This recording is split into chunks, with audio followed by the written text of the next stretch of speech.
I got some good news and I got some bad news. The good news, I am DaBadNewz. And in this video, we're gonna wire up and tune my DIY 4-way setup with 11 speakers on 3 amps.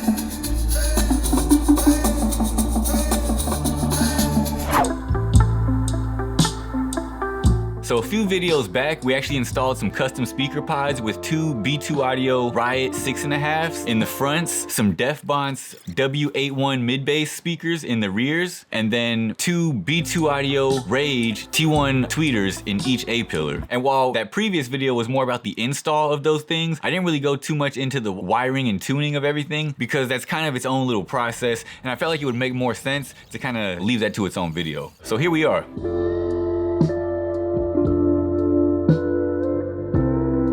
To wire up the 8s in the rears, it was fairly straightforward. I did find my own way to complicate things. However, when you do it, it'll probably be a pretty simple process, especially if you're not doing a Scion XB. I literally just ran some new speaker wire and then just wired it up positive to positive, negative to negative. The one thing that was difficult was instead of having a grommet where the wires kind of pass through, there's actually a connector where the door is. So what I ended up doing, and I don't recommend this, I ended up using a drill and just went literally straight through the actual connector and then just stuffed my wire through there. It was a whole process.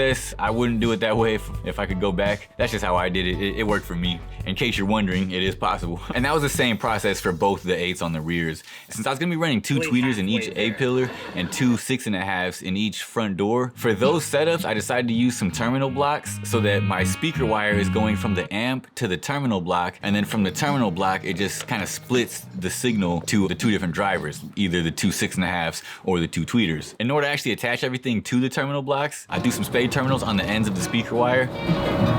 The easiest way is to just take a razor, be very careful, roll the razor across it, and it'll just kind of slowly get down to the copper, and then you can take off the shielding. Once you have the shielding off, you'll slide on a piece of heat shrink, don't forget that part, and then put your exposed copper into your spade terminal. Then you'll crimp that down and then put some heat shrink over the spade terminal and over a little bit of the insulation. Use a heat gun to seal it all up. There you go. If you haven't done this before, don't get intimidated by the process. This is one of those things that, like, if you're into this, you just gotta do it. The next part is tuning. In order to know what you need to tune your speakers to, literally the easiest way is to just look at the frequency response on your speakers. The B2 Rage T1s, the tweeters that we're using, have a frequency response of down to 3K, up to 20K. So what that means is that if I'm trying to figure out where to set my crossovers, I'm gonna set my high pass filter just under 3K because I want 3K to be included, and I'm gonna set my low pass filter, the one that cuts off the highs, above 20K. Basically, I'm probably just gonna leave that one off. I had those wired up to the B2 Rage 800 that I picked up. I'm maxing out the filter, but the filter only goes up to 250 Hertz. But because I have the capacitors that you install on the positive line going to the tweeter, those are literally a piece of hardware like that is a filter. And to be honest, I don't exactly remember what frequency ends up getting filtered out by them. So I was like, yeah, whatever. I'll install it unless I don't like it, and then I'll just take it back out. But so far, I like it. And since the amp filter only goes up to 250, it's necessary. This is a situation where having a DSP would be really helpful. And that's honestly the next thing on the list is a DSP. I just gotta decide on which one I want to use. For the 4 B2 Audio 6.5s that we have in the front doors, their frequency response is 140 Hertz up to 14K. So on my Down4Sound JP284, the one thing I really like about the Down4Sound amps is they have the clicks on the filter wheel, so you actually know exactly what frequency you're crossing over. That makes things super simple. I have channels 1 and 2 going to the front doors, and I have the filters set so that the low pass filter is on click 21, the 1 time or the 10 time switch is on times 1, and the high pass filter is on click 41, and it's also times 10. For the Bonce mid-bass speakers in the rears, they actually recommend where you set your filters at, and they recommend that you set the high pass filter between 70 and 100 and the low pass filter between 600 and 800. So on my JP284, I have the mid-bass hooked up to channels 3 and 4, and I have the low pass filter set to click 16, and then I have the high pass filter set to click 36, and both of those are at the times 1 switch. I installed the front doors and the rear doors, and then probably a week or 2 later, I installed the tweeters because I was waiting for, I had to pick an amp, it got shipped, I had to buy some supporting gear like the circuit breaker and stuff like that. So when I first turned everything on, this is the first time I'm hearing the B2s or the Bonce. And I was blown away instantly by the mid bass.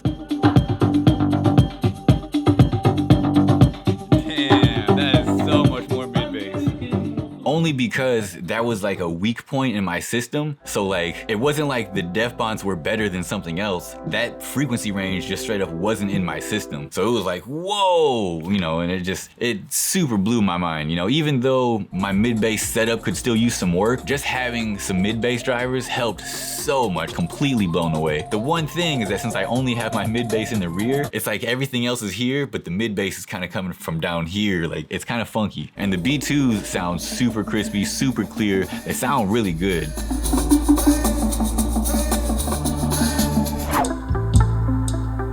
But before I could actually hear the tweeters playing, I had to finish installing the B2 Rage 800 MI, which is a little mini amp that I picked up specifically to run my tweeters. That's tiny. Here's one standard business card. Just so happens to be my business card. If you've been watching this channel for a minute, my amp rack, it was actually like, you know, kind of nice. Like I took a little pride in it. In order to make everything fit, I kind of had to switch things up a little bit. And the reason I ran out of space is because I got to give a big shout out to Michael. He's been a subscriber for a long time, and I actually got a chance to check out his build a while back at the showdown. So that was super cool. He's got 4 15s.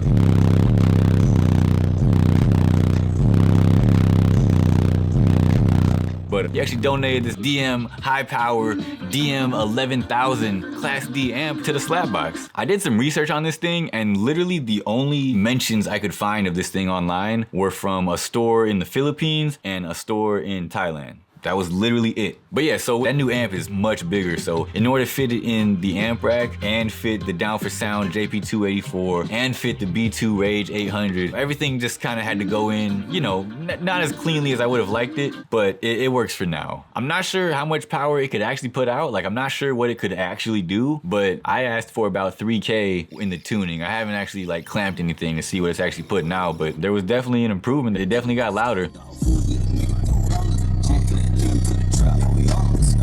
I feel like it's like internally filtered or something like that, because it seems like I don't quite go as low, but I'm not completely mad about it. It's interesting. It's gonna be a fun little experiment until I decided to swap it out again. But yeah, in order to install the B2 Rage 800, I needed a few supporting devices, such as a circuit breaker. So I picked up a 50 amp Nilight, and it seems to be working pretty fine. It hasn't popped and nothing's caught on fire or anything like that. So that's one of those things that like you never really know if it works until it doesn't. Hopefully I don't find out that that thing doesn't work. I did end up having to drill out the housing on the Nilight circuit breaker just to make it a little bit wider to fit my Down4Sound 4-gauge power wire. But you might not have to do that, or you could just actually look at the information for the stuff you're buying and get one that actually fits. For me, I'm just kind of like, whatever, you know what I mean? Like, as long as it's close, I'll make it work. And also, in order to install the B2 Rage 800, I need to run another power line. I did something I should have done so long ago, thanks to all the people who recommended me on some of my older videos. I actually picked up a kit on Amazon. Oh, nice. From GOOACC. I'm not exactly sure how you're intended to say that, and it's basically, it just has a bunch of trim removal tools, some pry bars, and just a whole bunch of different things you might need to like get some access in the interior and around the rest of the car. And one of the cool things is it comes with a little fiberglass rod to pull wire, and that thing works awesome. I can definitely vouch. Didn't even pop out the grommet or nothing. Simply. Yeah, that's what I'm talking about. For that alone, worth it. I do feel like if I gave them a little too much, they would snap, but they haven't yet, and I have got down on them pretty good. So take that for what it's worth. Pretty solid. I just literally poked a hole through the grommet next to the power wire that I'm using for the amp that's going to my sub. Just pulled it. All right, that should do it. Oh, that's what I got. Now let's see if it'll actually reach to where I want it to go. And then with the power wire delivered to where it needs to go to the B2 audio amp, it's not pretty, it's 100% function now. Previously, it was meant to like look a little nice and, you know, kind of be a little thing. Now it's more so, this is just where the amps are stored. I definitely have some plans to change it up a little bit. I just don't have those plans yet. I just wanted to get the install finished so I could basically hear the tweeters. There was a bass meet coming up, and I was like, there's no way that I'm gonna show up to another bass meet with these tweeters not installed. And they were playing at the next bass meet, which happened to be the first SDSPL meet, which is a new little organization started by a few of the bass head homies out here in San Diego. But yeah, overall, man, sounds good.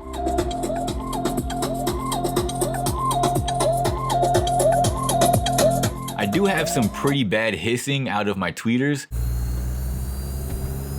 Although before I blame the tweeters or the amp, I want to move the ground. I want to just verify completely that I have a clean ground, clean power before I start pointing fingers. I'm gonna double check my install first, make sure my own shit's straight. Cause right now, I wouldn't doubt it's not, you know? But yeah, man, big shout out to Big Jeff for the speakers. Big shout out to Custom Speaker Pods. I wanna remind everybody that all the audio parts that we used, as well as all the tools and everything that we use, we'll have links down in the description. Those links are affiliate links, which means that as an affiliate, I'll receive a commission on qualifying purchases. It'll cost you nothing, and depending on where you're buying from, it might even give you a discount. So I would super appreciate if you could check those links in the description. There's also links for all the social medias, the DaBad Discord, which is a 24-hour bass meet that literally every bass head needs to be in. Yeah, man, we got some things going on. I got new stickers now, like, make sure you are checking in. Even though I installed and tuned a lot of different speakers in this video, I know this one didn't go quite as in depth on the actual tuning process and what it even means to tune an amp and what filters are and like how they work and all that kind of stuff. If you want some more information on that kind of stuff, you should definitely check out this video where I go over the whole process on how to tune a 4-channel amp to avoid clipping, because that's pretty much all I got for this one. So I'll see DaBadNewz first.